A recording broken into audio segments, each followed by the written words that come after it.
An annual chimney sweep and inspection is important for maintaining the health and safety of your home, fireplace, and chimney. Hiring a professional chimney sweep may seem like an added expense, but the level of experience a professional chimney sweep has will ultimately save you money and ensure your safety in the long run. In this video, we'll tell you why you should never attempt to sweep your chimney on your own. But before we get started, don't forget to subscribe to the Alpha and Omega YouTube channel for more chimney, fireplace, and dryer vent related content. If you find this video helpful, be sure to click the like button and leave us a comment below. Many homeowners look for do-it-yourself solutions to many household projects. Chimney sweeping is no exception. YouTube contains thousands of videos that provide homeowners with advice for sweeping their own chimneys.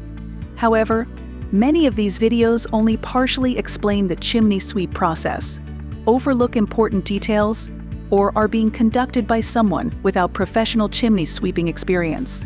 DIY projects can be a great way to save money, but never at the expense of safety. Part of the professional chimney sweep process involves a detailed inspection of the interior and exterior elements of your chimney and home.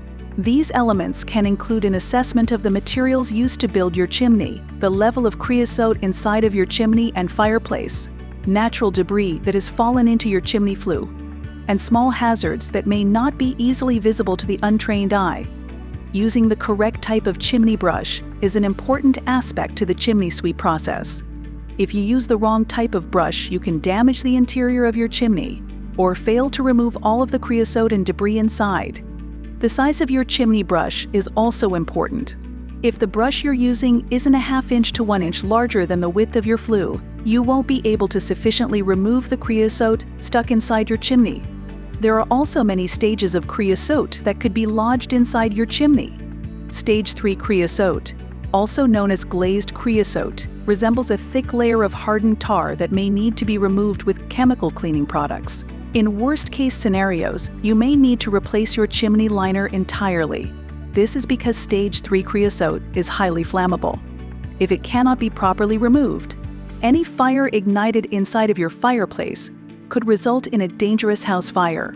These two elements alone make do-it-yourself chimney sweeping a bad idea.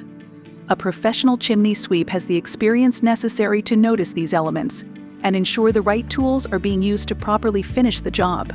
A professional chimney sweep also knows the necessary safety measures that must be taken when sweeping a chimney. The number of people who fall off their roofs on an annual basis is alarming, with many of these accidents related to insufficient safety equipment or weather-related hazards. A professional chimney sweep will always come equipped with necessary safety equipment and determine if your roof is safe to walk on. While household do-it-yourself projects may be suitable for interior design and basic household renovations, it's smarter and safer to hire a professional for your annual chimney sweep and inspection. Now that you know why you should never attempt to sweep your chimney by yourself, it's time to give Alpha and Omega a call to schedule your annual sweep and inspection. Alpha and Omega is Michigan's #1 chimney, fireplace, and dryer vent service provider, having served homeowners since 1997. Our team of industry-leading professionals are here to help you preserve the health and safety of your home by providing you with the services you need to keep your fire burning, keep your fireplace looking amazing, and most importantly, keep your home operating safely and efficiently. Call or click today to schedule your appointment with Alpha and Omega. Stay tuned for more Alpha and Omega content, and don't forget to subscribe. Thanks for watching.